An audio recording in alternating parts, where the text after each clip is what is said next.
On est du côté de la caserne de pompiers à Montmagny avec le maire de Montmagny, M. Marc Lorrain. Vous aurez reconnu le député de Côte-du-Sud, de Mathieu Rivet, parce qu'on avait une belle annonce à faire ce matin. M. Rivet, d'abord, pouvez-vous nous parler de cette annonce-là? Bien oui, certainement. D'abord, de se réunir tout le monde ensemble, hein, une belle communauté de Montmagny pour une belle annonce. Au fait, au nom de la ministre André Laforêt, j'ai pu annoncer 2,6 millions pour la caserne de pompiers ici à Montmagny, qui va permettre de faire un réaménagement, mais aussi un agrandissement, de permettre d'avoir des meilleurs services à la population, mais aussi d'être mieux organisé pour le travail de la grande équipe. On a appris d'ailleurs aujourd'hui que l'équipe était agrandie au niveau des pompiers puis du service qui était offert ici à Cap-Saint-Ignace puis un peu partout sur le territoire de la MRC de Montmagny. C'était une fierté pour moi là, de pouvoir faire cette annonce-là aujourd'hui qui va permettre d'améliorer le service aux citoyens pour la ville de Montmagny. Monsieur Lorrain, donc 2,6 millions qui viennent du gouvernement du Québec, mais c'est un investissement qui est... De 4 millions, puis on compense pour la différence, comme ça arrive souvent quand on a des investissements.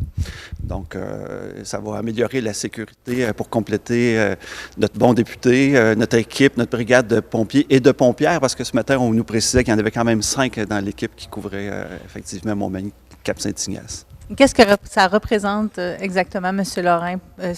J'imagine que ça représente d'être à la fine pointe de la technologie pour être capable de répondre aux besoins, autant en sécurité incendie que civile. Donc, il faut suivre la parade par rapport à ça. Aussi, il y avait des enjeux de santé et sécurité. Donc, ça va nous permettre de combler tous ces vides-là qu'on avait, parce qu'on avait une caserne qui datait quand même de, j'ai entendu ce matin presque, Pierre pourra préciser, une vingtaine d'années. Donc, c'est normal qu'on mette ça à jour puis qu'on réponde aux besoins pour protéger nos citoyens, évidemment. Ça n'a quand même rien à voir avec la caserne qui était dans l'ancienne mairie en plein centre-ville. Là, ça a beaucoup changé. Non, c'est ça. Ça, c'est l'autre génération avant, parce qu'on peut remonter à l'époque, si on remonte loin dans le temps, c'était des chaudières qu'on remplissait sur le bord de la rivière. On est loin de ça. Là, pour ceux qui ont écouté les belles histoires des pays d'en haut, là, on est loin de ça. Merci beaucoup, M. Lorrain. M. Rivet, il y a beaucoup d'annonces ces temps-ci du côté de la région. On vous voit pas mal, là. Bien, oui, d'abord, c'est une fierté. J'aime beaucoup qu'est-ce qui se passe. Les annonces aussi, comme vous dites. D'ailleurs, aujourd'hui, je vais monter dans le sud de Montmagny pour faire aussi des belles inaugurations, puis des beaux projets. Puis, tu sais, de faire des annonces en politique, c'est une belle chose, c'est sûr.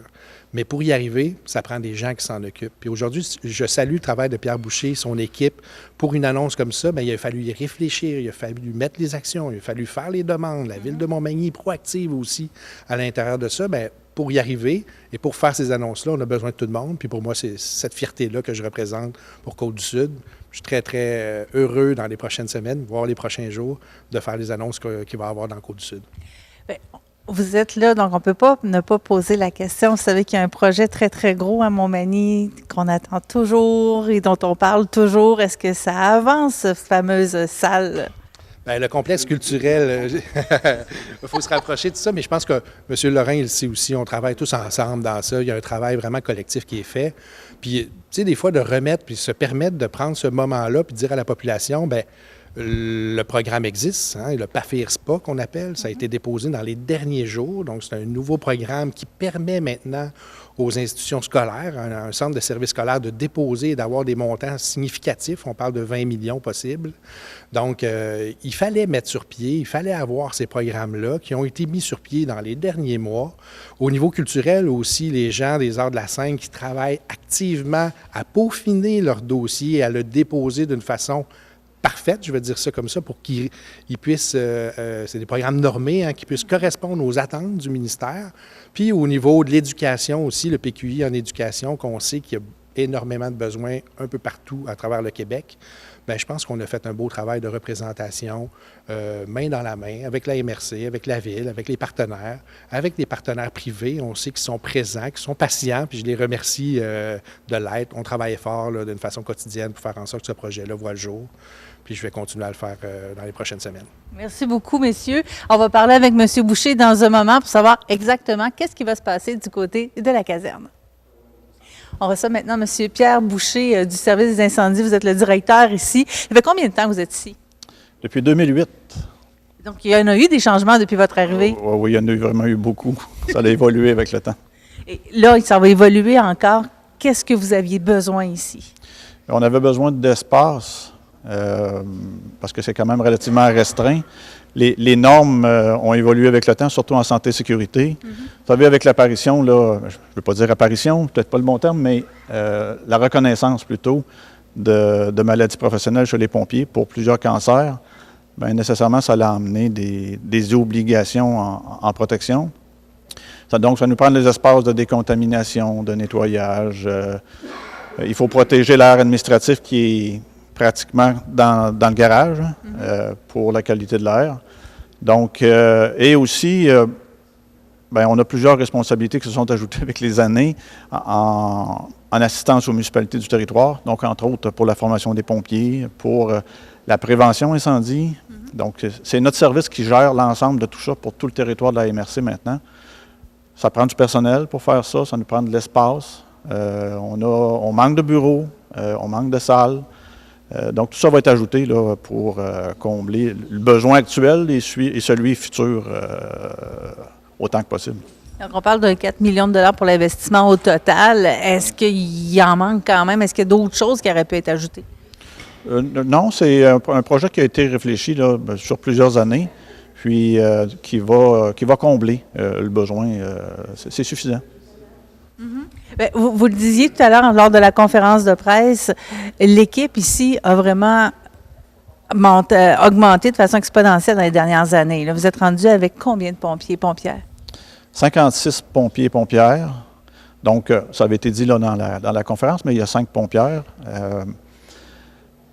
36 de ces pompiers-là sont affectés à la caserne de Montmagny et les 20 autres à la caserne de Cap-Saint-Ignace. Et ça comble là, nos besoins en personnel, mais il faut le maintenir. Ça, c'est un autre défi de maintenir le personnel suffisant. Ça fonctionne comment? Parce qu'on sait qu'avant, on parlait beaucoup de pompiers volontaires dans la région. Est-ce que c'est encore le cas? Oui, c'est le terme qui a toujours été utilisé, mais on parle plus de pompiers à temps partiel maintenant. Pour Montmagny, ça représente quand même pas mal d'heures dans une année, ce travail à temps partiel-là. Ces gens-là ont tous une vie professionnelle autre et en plus donnent du temps pour combler ces besoins-là pour offrir le service de sécurité à la population. C'est quand même demandant beaucoup. C'est pour ça que ça nous prend quand même pas mal de personnel. Mais à 36, ça comble les besoins. Donc, vous avez une grande partie aussi qui est à temps plein, là. Le personnel administratif, donc on est 6 à temps plein. Donc, du lundi au vendredi, on s'occupe de l'administration du service et d'administration de tout ce que je vous ai dit tout à l'heure, au niveau formation, prévention, sécurité civile, ces éléments-là. L'équipement a augmenté aussi dans les dernières années, donc vous aviez besoin de plus d'espace. Qu'est-ce que vous avez comme équipement? Parce que là, ça couvre un plus grand territoire, si je ne me trompe pas. Oui. Exemple, en désincarcération, on couvre tout le nord de la MRC. Et en sauvetage hors route, tous ces équipements-là, en fait, ce qu'on appelle sauvetage en milieu isolé, on a des équipements là, pour intervenir sur les sentiers de motoneige, les sentiers quad, ou en forêt, tout simplement, quelqu'un qui aurait une blessure. Donc, on a des équipements maintenant à ce niveau-là. C'est un élément qui avait été mis en place suite à une recommandation du protecteur du citoyen. Et le gouvernement du Québec avait demandé à ce que ça soit déployé sur l'ensemble du territoire. Donc, notre service avait été identifié comme pôle régional pour offrir pour tout le nord de la MRC cet élément-là. C'est un exemple. C'est une belle reconnaissance en même temps. Oui, tout à fait. Une belle reconnaissance. Merci beaucoup, M. Boucher. On a vu l'efficacité de votre équipe parce qu'il y a un camion qui est disparu là, depuis la conférence de presse. Donc, vraiment, les gars travaillent très, très fort. Les gars, les filles, ils sont rapides. Là. Oui, vraiment. Ils travaillent très, très fort, sont vraiment investis pour la communauté. Juste par curiosité, ça prend combien de temps avec un appel pour que les gens se rendent ici et s'habillent habituellement pour un départ pour un appel? Là, j'ai vu que c'était très rapide. Là. Normalement, à l'intérieur de 5 minutes. Les camions vont être partis. C'est rassurant. Merci beaucoup.